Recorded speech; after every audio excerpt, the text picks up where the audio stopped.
Muchísimas gracias a la doctora Clarissa Etienne.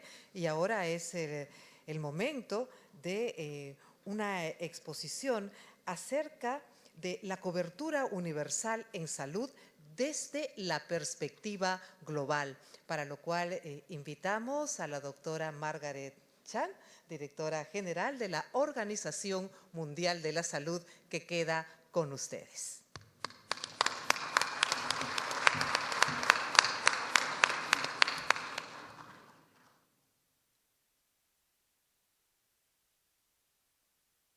This one? Is that all right now? Okay. Nice to be back. Honorable Minister of Health of Peru, thank you for this conference. And of course, my sister, Carissa. Excellencies, distinguished delegates, friends and colleagues. You have heard from the Minister of Health the national perspective, including, some of the extremely important reform that she has been, working with colleagues at the sub-national level to embark on. And you have heard from my sister. She sounds more like a politician, doesn't she? What a dynamic regional director. Son of a gun. Daughter of a gun. It's a tough act to follow. But I have to say, extremely proud of her achievement so far. Yes, universal health coverage is a vision for the world, and a good one. Universal health coverage is a dream for the countries in PAHO WHO. Carissa, I believe and confident that PAHO will do it. Once again, like what you did in the many other areas, in vaccine and eradication of diseases. Universal coverage is also rapidly becoming a movement propelled by its strong ethical appeal and its potential to operationalize the right to health. It is about human dignity. It is about justice. It is about leaving no one behind in sustainable development.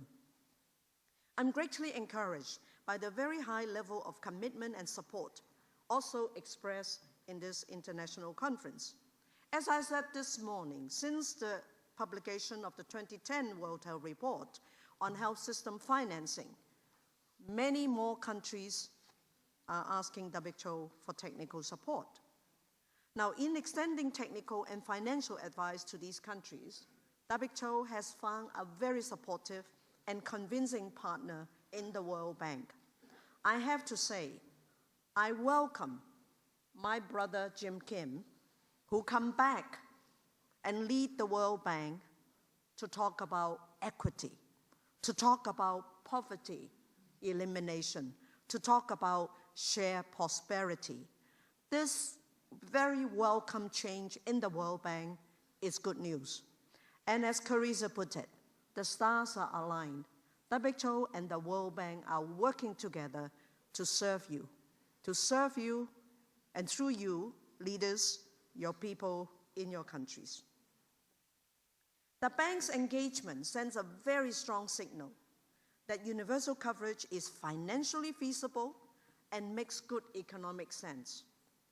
Health officials are always encouraged to know that WHO and the World Bank are working together.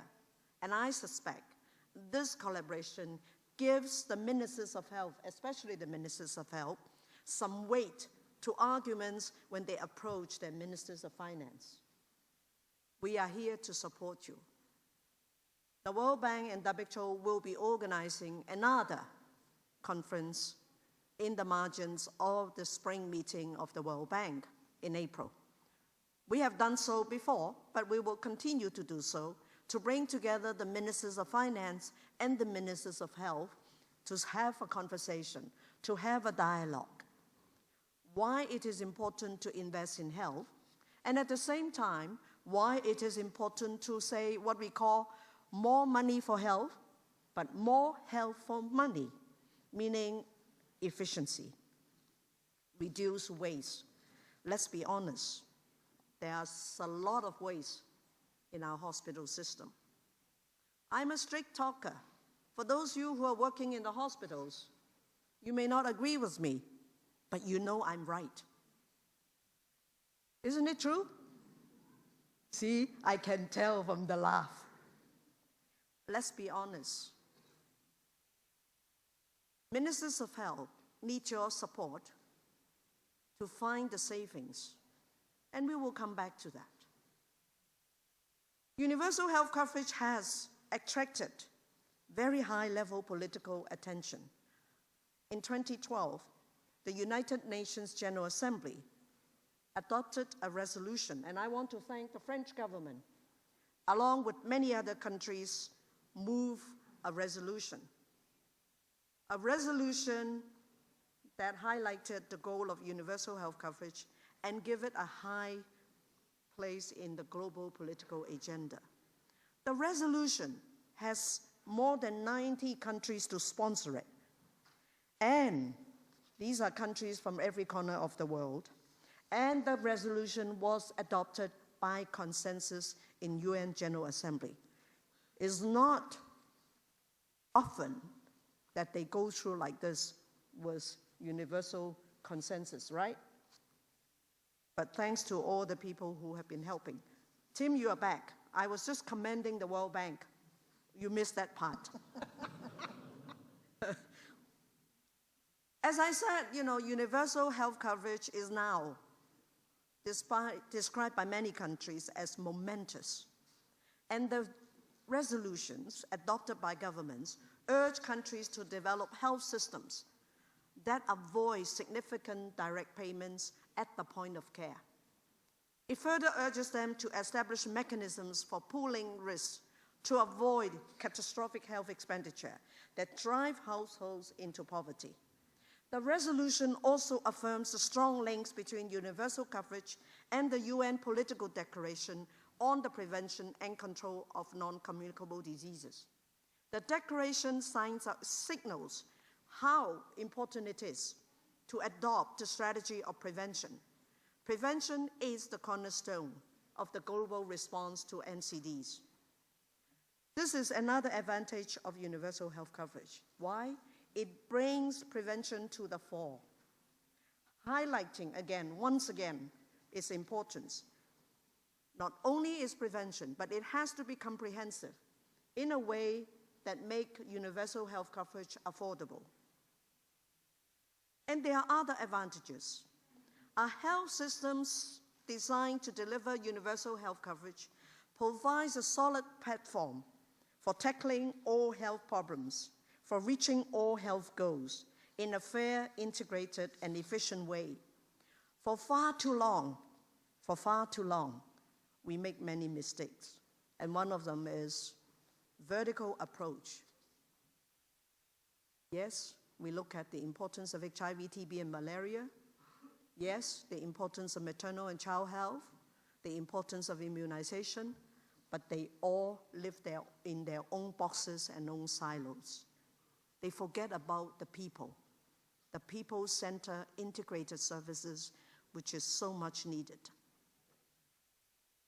This conference is important because it is held at a time when social inequalities, both within and between countries, have reached the most extreme levels seen in half a century.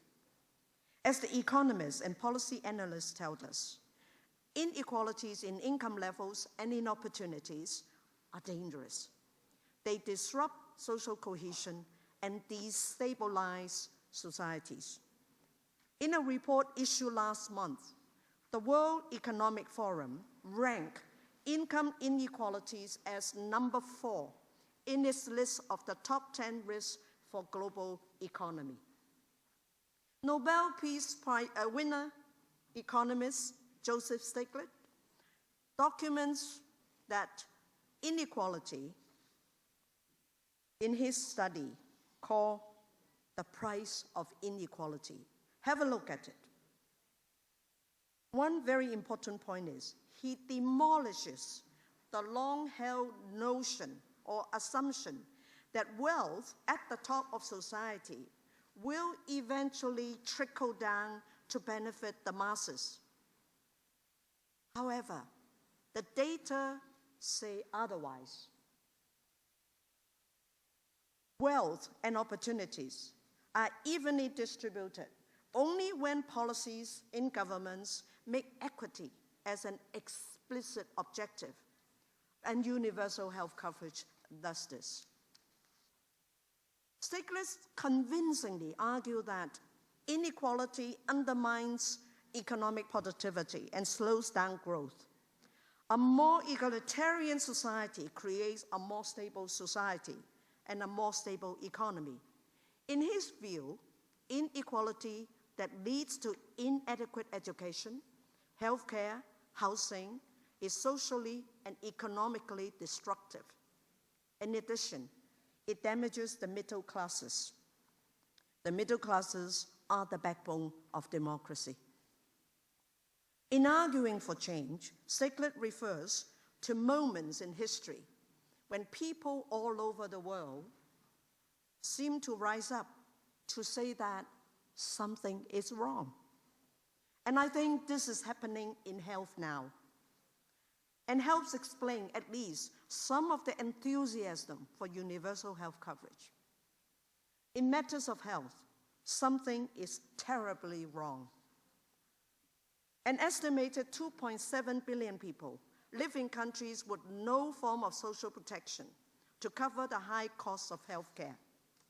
This situation discourages people from seeking health care until a condition or a disease is so advanced that costly treatment is not affordable, if treatment is at all possible at that late stage.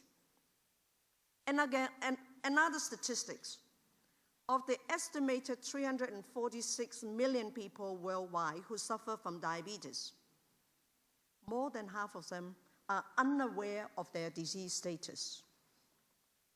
For many of these people, the first contact with the health services will come when they start to go blind. They need a limb amputation, experience renal failure, or have a heart attack. WHO estimates that around 100 to 150 million people are driven below poverty line every year because of out-of-pocket expenditure. For people living on the margins of survival, even the cost of essential medicines can push them over the edge.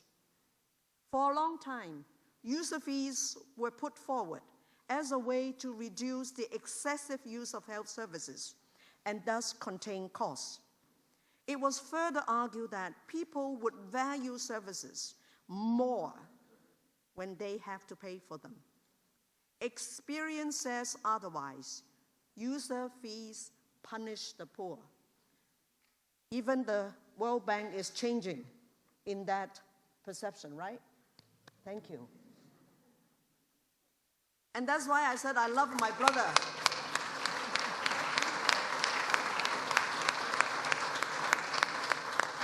That's why I said I love my brother Jim Kim.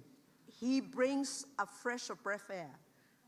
A breath of fresh air. You know Chinese speaking English. A breath of fresh air to the bank, and I welcome him with open arms. For those of you who you didn't know our history, both Jim and myself and Tim Evans work under the previous Director General in WHO, is Dr. J.W. Lee. So we are truly brothers and sisters who are committed to equity, to justice. Let me tell you another worrying trouble in health. Part of the world feeds itself into obesity, while the other part famishes and starves. Nearly 850 million people are chronically hungry. And in 2012, more than 160 million young children were stunted, and 55 million were wasted. And that is a miserable start in life for so many millions. And since 1980, WHO estimates that the prevalence of obesity has nearly doubled in every region of the world. In some countries, more than half of the adult population is obese or overweight. In Latin America, more years of life are lost now because of overeating than because of too little food. Health budgets are shrinking, costs are soaring, and public expectations are rising. In most areas of technical innovation, like the flat-screen TVs, mobile phones, and handheld devices, products keep getting cheaper and easier to use. But this is not the case in medical service. Most new technologies are much more expensive, yes, medicines, technologies, and they are so sophisticated that their use requires specialized expertise, and that helps to drive up the cost. The cost of cancer, another very worrying trend. The cost of cancer is becoming very unaffordable, even for the wealthiest countries in the world. In 2012, 12 new medicines were approved for various types of cancers. And of these, 11 of them cost more than $100,000 per patient per year. Please tell me which country can afford that.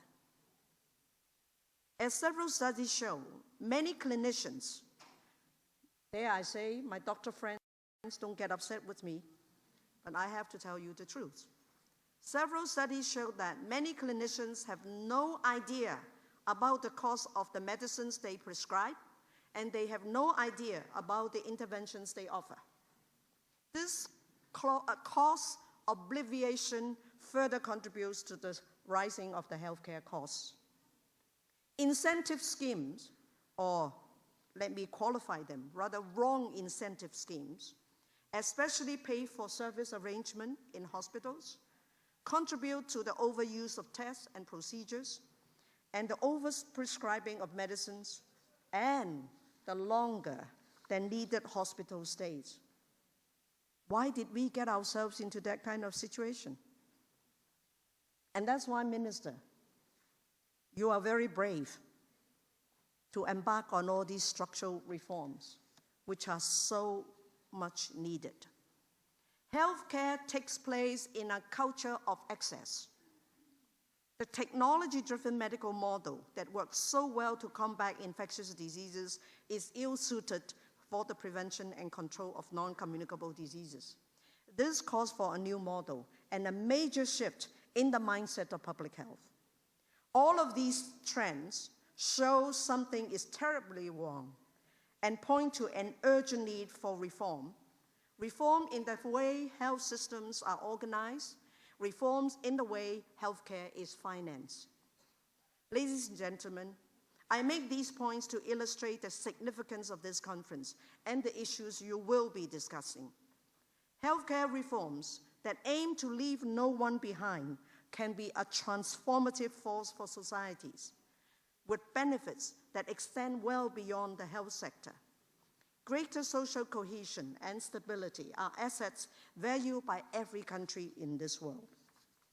Universal health coverage is one of the most powerful social equalizers among all policy options.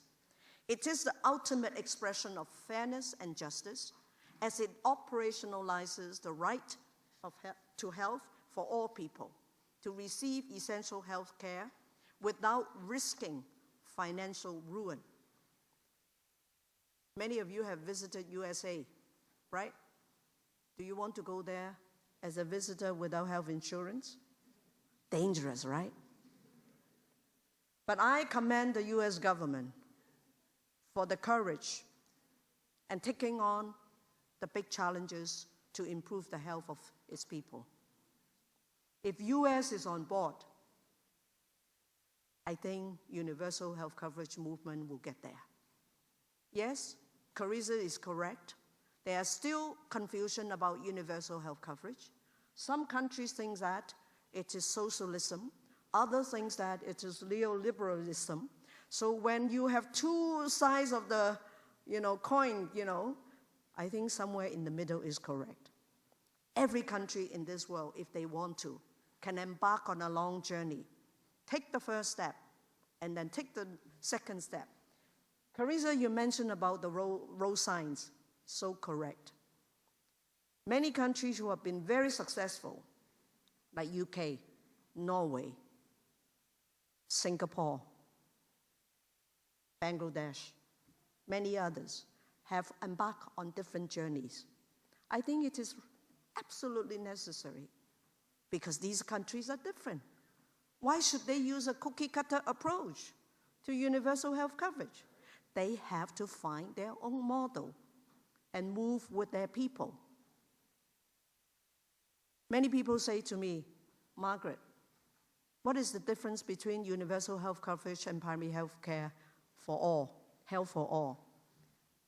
Well, many senior members of the profession are in the audience. I want to be honest with you. Health for all is visionary in the 70s. Some people say that it's too old now. No, it's never too old.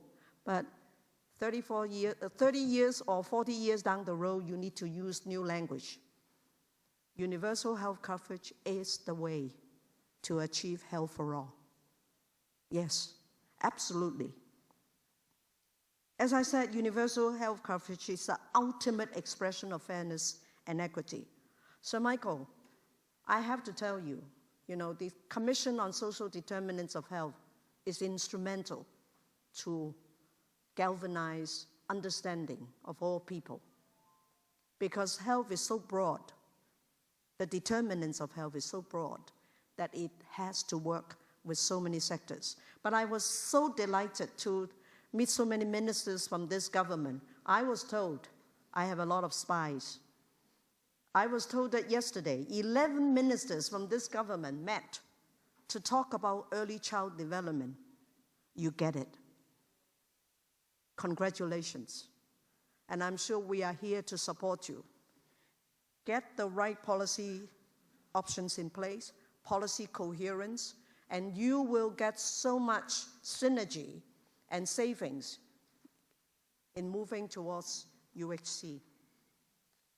As I said, UHC, and reinforced by many speakers before me, there is no universal formula. Please find your own solutions. But the experience of different countries are insightful, and we can, WHO, as the database, as the knowledge broker, help you to find your own solutions, to find your own model. Again, universal health coverage, mentioned by previous, is an incremental approach.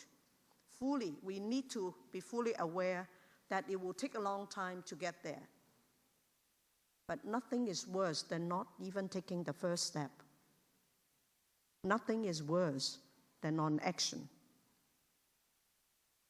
Fair access to healthcare requires a deliberate policy decision backed by investment, monitoring and evaluation, all the things that you are doing, Minister. I know you are not very popular.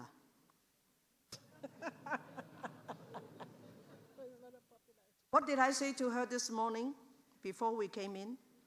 I said that if you're very popular with all the stakeholders, you're not doing a good job. When you initiate structural reform, it affects the interests of, or the vested interests of stakeholders. You will meet with resistance. So friends, colleagues, let's be honest. I think doctors, nurses, and healthcare workers are extremely important people. Not only because of their status in the society, their trust by the people. They are very, very well-educated people. They deserve to get a good pay. But don't be greedy. Okay? Do you remember when you graduate, when you take the oath? What oath? You forgot now? The Hippocratic Oath. What did you say? You serve the people. Don't forget that.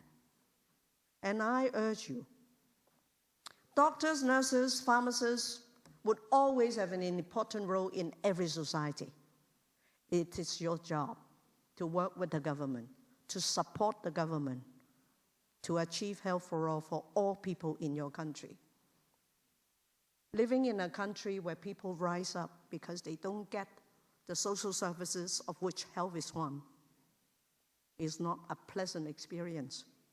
When you go on the TV, you see this every day. Peru, according to the World Bank's latest assessment, is on the right path. Your government is committed. Carissa is right. Not only the current administration, but the previous as well. And I think health is one area that should go across party lines. Health is an area that is important for the country. Without health, your children cannot benefit from the education they are receiving. Without health, can you imagine you have children that are stunted, children that are too obese to learn in school? Their cognitive function would not help them to achieve their personal potential.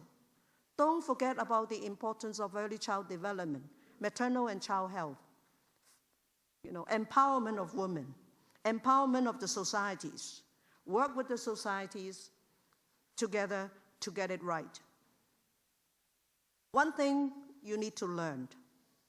Of all the countries in the world, US is spending the highest in terms of GDP for health. They're not getting value for money, but they are learning. They are making improvements. And I think, as I said, let me conclude by saying how important that you are organizing this conference here in Peru for us to learn from you. The courageous Minister of Health, the courageous other ministers at the sub-national level. I met one of you. Provision of service is important. The federal government will provide the stewardship, the direction, but the service provision has to be at the provincial or the local level. Get it right. Get money for value for money, and making sure your people are happy. But people also need to pay their role too. Why should you eat yourself into obesity? Why do you drink all these, unhealthy, sugary drinks? I'm not going to mention names. You know what I'm saying. So, healthy lifestyle is important. No smoking, no excessive drinking of alcohol, if your country permits and your religion permits. Exercise, stay fit. This is the individual responsibility. When you decide to choose unhealthy lifestyles, why should your fellow countrymen pay for your health care? Why should the government pay for it? There's no free lunch. Governments are always poor, every government, because their money comes from tax. And if you're not paying tax, I'm happy to hear that you are bringing in all the entrepreneurs to pay tax. Health has to be funded. It's either from our pocket, which is not a good system, or from government revenue through taxation. But let me finish by saying, never forget about the poorest of the poor who cannot afford. That's why social safety net or social protection must be in place. Universal health coverage is about solidarity. The rich pay for the poor, the healthy pay for the sick. And without that, we are not living in a good world. So let me congratulate you again, Minister. We will be supporting you. You are actually very popular with us. Thank you.